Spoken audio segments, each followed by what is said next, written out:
बिस्मिल्लाहिर्रहमानिर्रहीम। आज जिस वीडियो के बारे में हम आपसे शेयर करेंगे ये 10 kilowatt on grid with net metering है और जो एरिया है वो B17 में हमने ये सिस्टम इंस्टॉल किया है। इस वीडियो में हम ये बताएंगे कि अगर जो आप चाहते हैं 10 किलोवाट सोलर सिस्टम अपने घर पे इंस्टॉल करना, फैक्ट्री पे या कहीं पे भी, तो आप उससे कितनी माहाना बचत कर सकते हैं और आप इससे कितनी जो प्रोडक्शन है सर्दियों या गर्मियों में ले सकते हैं। सिमिलरली आप इस पे कितने जो है अप्लाइंसेस, कितने किस्म के और कितने अप्लाइंसेस चला सकते हैं, और प्लस इसकी कितनी कॉस्ट है। आज अगर जो हम बात करें नवंबर में 10 किलोवाट की प्राइस की, तो इस वीडियो को आखिर तक ज़रूर देखिए कि इसमें हम सारी की सारी जो तफसील है वो शेयर करेंगे। अस्सलाम वालेकुम टू एवरीवन, मेरा नाम शफीक और रहमान है और जिस कंपनी से मैं रिप्रेजेंट करता हूँ उसका नाम bright budget solutions private limited है। आज जिस वीडियो के बारे में आपसे शेयर करूंगा ये 10 kilowatt on grid with net metering है। सबसे पहले अगर जो हम 10 किलोवाट्स की जो जनरेशन की बात कर लें कि 10 किलोवाट से आप कितने ऑन एवरेज यूनिट्स जनरेट कर सकते हैं। गर्मियों में आप 1300 इवन 1400 तक यूनिट्स जनरेट कर सकते हैं ऐसे सिस्टम से जो आपने 10 किलोवाट का इंस्टॉल किया हुआ है। सर्दियों में ये थोड़ी सी जनरेशन कम होती है बिकॉज हमारे पास दो किस्म के ऑर्स होते हैं, जैसे हम सन ऑर्स या डे ऑर्स एक होता है जिसकी हम प्रोडक्शन को काउंट करते हैं, वो सन आवर्स होते हैं, और जो सन आवर्स होते हैं हमारे पास सर्दियों में कम हो जाते हैं। तो इस वजह से हमारी जो ऑन एवरेज प्रोडक्शन आती है, अगर जो 30 डेज़ में एक सनी डे है तो ऑलमोस्ट 900 से 1000 यूनिट्स आप कवर कर सकते हैं। सिमिलरली सर्दियों में आपकी जो एक्चुअल कंजप्शन होती है वो भी कम होती है, तो इस वजह से आपको अगर जो आपकी कंजप्शन है 1200 से 1400 के दरमियान ऑन एवरेज, तो that is the ideal system, आप इसको सेलेक्ट कर सकते हैं। अब इससे बात कर लें कि इस सिस्टम से जो है आप बचत कितनी कर सकते हैं। अगर आपका बिल आता है 13 से 1400, इट मीन्स के 60 से 70,000 के दरमियान आपका बिल आता होगा। दो अब यूनिट जो पर यूनिट कॉस्ट है वो बड़ी तेज़ी से महंगी हो रही है, तो ऑलमोस्ट आप इसको 80,000 तक एडजस्ट कर सकते हैं। इतनी आप इस सिस्टम को लगाने के बाद इससे माहाना सेविंग कर सकते हैं। इसी तरह इस सिस्टम की अगर जो लाइफ की बात की जाए, जो 10 किलोवाट का एवरेज सिस्टम है, अगर जो आप tier 1 A grade panels install करते हैं, जैसे यहाँ पे हमने इंस्टॉल किए हैं J545 के, और इसी तरह इन्वर्टर अगर जो आप अच्छा ब्रांड का इस्तेमाल करते हैं, तो ऑलमोस्ट जो इस सिस्टम की लाइफ है 20 ईयर्स है, जबकि पैनल्स की वारंटी जो है 25 ईयर्स लीनियर परफॉर्मेंस वारंटी है, और 10 ईयर्स या 12 ईयर्स के साथ जो मोस्टली टियर 1 पैनल्स आते हैं वो प्रोडक्ट वारंटी के साथ आते हैं, जिसको हम रिप्लेसमेंट वारंटी बोलते हैं। इसी तरह इन्वर्टर की बात की जाए तो इन्वर्टर अगर जो अच्छा इन्वर्टर कोई भी होगा तो वो मिनिमम 5 ईयर्स वारंटी के साथ आता है। वारंटी का मतलब ये ज़रूरी नहीं होता कि 5 सालों बाद या ये 15 या 25 सालों के बाद इसकी जनरेशन या मीन्स ख़त्म हो जाएगा, प्रोडक्शन ये फिर भी दे रहे होंगे, बट अब आप टू कह लेंगे उसको डी रेटिंग फैक्टर आता है, जिसे आप ऑलमोस्ट कह सकते हैं कि जो 100 वाट का पैनल है तो 25 ईयर्स के बाद वो ऑलमोस्ट आपको 70 से 75 वाट दे रहा होगा। तो ये तो एक एग्जांपल थी आपको एक बताने की कि अगर आप कोई भी सिस्टम अच्छा सेलेक्ट करते हैं तो उसकी एक जो लाइफ है वो कितनी है। वैसे अब मैं अगर जो कॉस्ट की भी मैं बात कर लूँ, जो 10 किलोवाट की सिस्टम है इस टाइम, अगर जो आप जैसे यहाँ पे हमने इंस्टॉल किया, जिसकी मैं आपको तफसील सारी बताऊंगा कि इन्वर्टर हमने कौन सा सेलेक्ट किया, पैनल और स्ट्रक्चर की, तो इस सिस्टम की ऑलमोस्ट जो आज कॉस्ट है वो तकरीबन 17,70,000 है, जिसमें सारा कुछ शामिल है, net metering, bidirectional meter, means transportation in each and everything.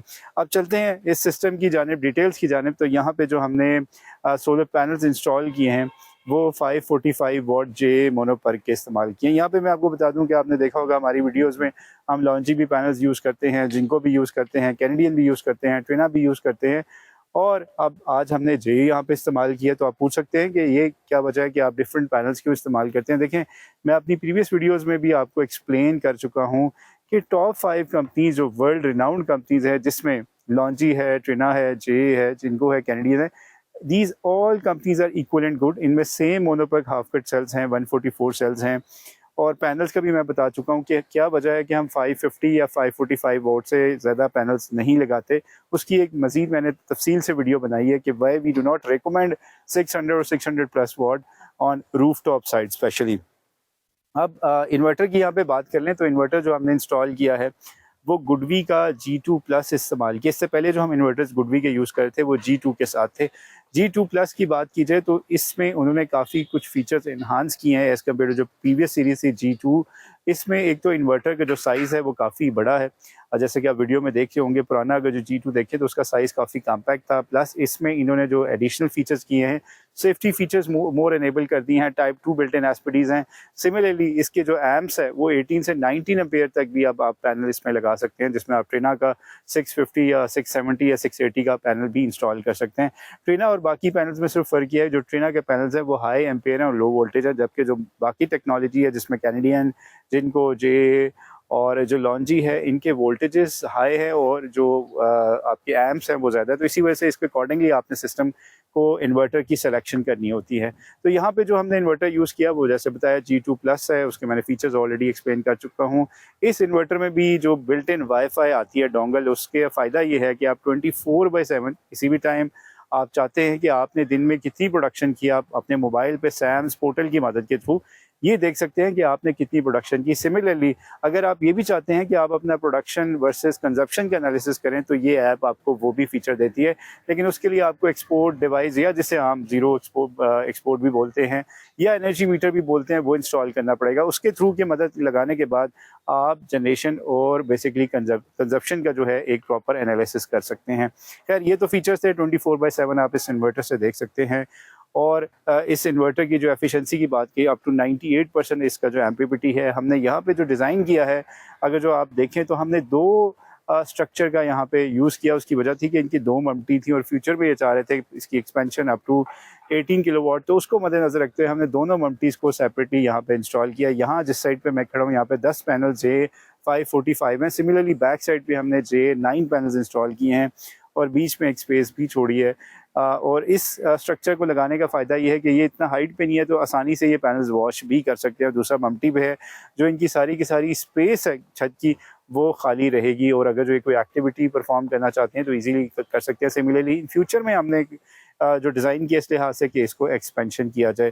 GoodWe पे वापस आते हैं तो बात करते हैं G2+ में। ये भी फीचर है कि मोस्टली जितने भी अच्छे इन्वर्टर्स हैं जिसमें सनग्रो है, हवावे है, सो फार है, ये सारे 1.5 PV ऑप्टिमाइज़र के साथ आते हैं। मतलब यानी कि अगर जो आप 15 किलोवाट का सिस्टम इंस्टॉल करते हैं तो इससे आप ऑलमोस्ट यानी कि 22 किलोवाट तक सोलर पैनल इसमें इंस्टॉल कर सकते हैं। इन्वर्टर की अगर जो मैं सिर्फ बात कर लूँ, यहाँ पे मैं आपको ये भी बता दूं कि मोस्टली लोग कहते हैं कि जी 10 किलोवाट का सिस्टम 10 किलोवाट पूरा जनरेट क्यों नहीं करता। ये हमेशा जो मैक्सिमम जनरेशन की हम कस्टमर से कमेंट करते हैं 70 या 80%। फॉर एग्जांपल अगर जो आपने 10,000 वाट के पैनल लगाए हैं तो ये ऑन एवरेज आपको 7,000 वाट या मैक्सिमम 8,000 वाट तक देगा। उसकी रीज़न ये है कि कन्वर्जन एफिशिएंसी में कुछ लॉसेस होते हैं। सिमिलरली जो इन्वर्टर है उसकी कन्वर्जन होती है, पैनल्स की होती है। तो ये एक आइडियल सिचुएशन होती है कि अगर जो आप ये कहें कि जी 10 किलोवाट का 10 किलोवाट ही जनरेशन करे तो ये पॉसिबल नहीं है। अगर ये आप चाहते हैं तो ऑफ कोर्स आपको पैनल्स को ऑप्टिमाइज करना पड़ेगा, 14 या 15 किलोवाट के पैनल्स लगाना पड़ेंगे, तब आप पीक आवर्स में फॉर एग्जांपल 10 से 12 तो ये आप मैक्सिमम जनरेशन ले सकते हैं। यही वजह है कि इनफैक्ट इन इन्वर्टर्स के साथ ज़्यादा पैनल्स इंस्टॉल करने की कि आप मैक्सिमम जो प्रोडक्शन है, मैक्सिमम अगर जो यील्ड लेना चाहते हैं सेम इन्वर्टर से तो आप लगा सकते हैं।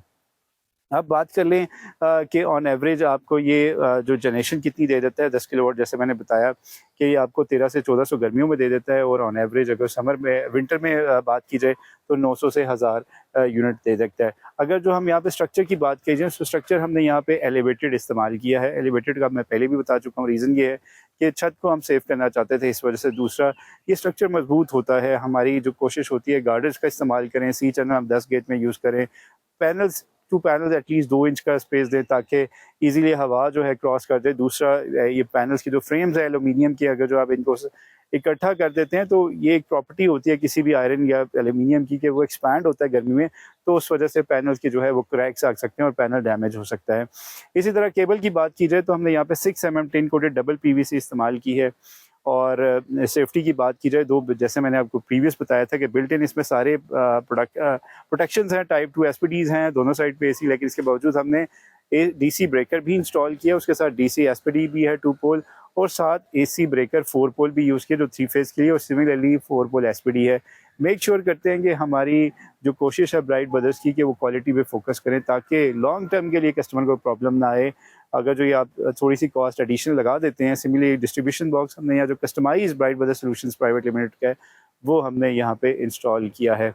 इसी तरह बाहर हमने एक AC डिस्कनेक्ट स्विच यूज़ किया। AC डिस्कनेक्ट का मतलब ये होता है कि इन केस अगर जो वापडा वालों ने उसको ऑफ करना है या इमरजेंसी में आप इसको सिस्टम को ऑफ करना चाहते हैं, कोई भी ऑन ग्रिड सिस्टम के, एज सून एज आप इसका AC कनेक्शन ऑफ कर देते हैं यानी कि जो 3 फेज, तो इमीडिएटली जो आपका इन्वर्टर है वो स्टैंड बाय मोड में आता है। प्रोडक्शन जो है वो ख़त्म हो जाती है। तो कभी भी अगर जो आपको कोई एमरजेंसी सिचुएशन हो जिसमें आपने सिस्टम को ऑफ़ करना है, तो बाहर आप डीसी एसी डिस्कनेक्ट स्विच ज़रूर इंस्टॉल करें। इसकी मदद से आप बचत कर सकते हैं। दूसरा, हमारी कोशिश ये भी होती है, कस्टमर को ये भी आगाह कर देते हैं कि जहाँ पे भी आप इन्वर्टर्स लगाएं वहाँ पे आप मींस फायर एक्सटिंग्विशर ज़रूर लगाएं, बिकॉज़ ये हाई वोल्टेज है। तो कोशिश ये होनी चाहिए कि आपके पास सारे सेफ्टी जो है वो मुहैया जो इक्विपमेंट होना चाहिए। तो ये तो थी आज की 10 किलोवाट की वीडियो। अगर जो आपको वीडियो पसंद आई है तो आप लाइक कर सकते हैं, दूसरों के साथ शेयर कर सकते हैं। अगर आपका कोई भी क्वेश्चन है तो आप नीचे कमेंट सेक्शन में पूछ सकते हैं। और नेक्स्ट वीडियो इंशाल्लाह हम आपसे ज़रूर हाज़िर होंगे। स्टे ट्यून, अपना ख्याल रखिएगा। जज़ाकल्लाह।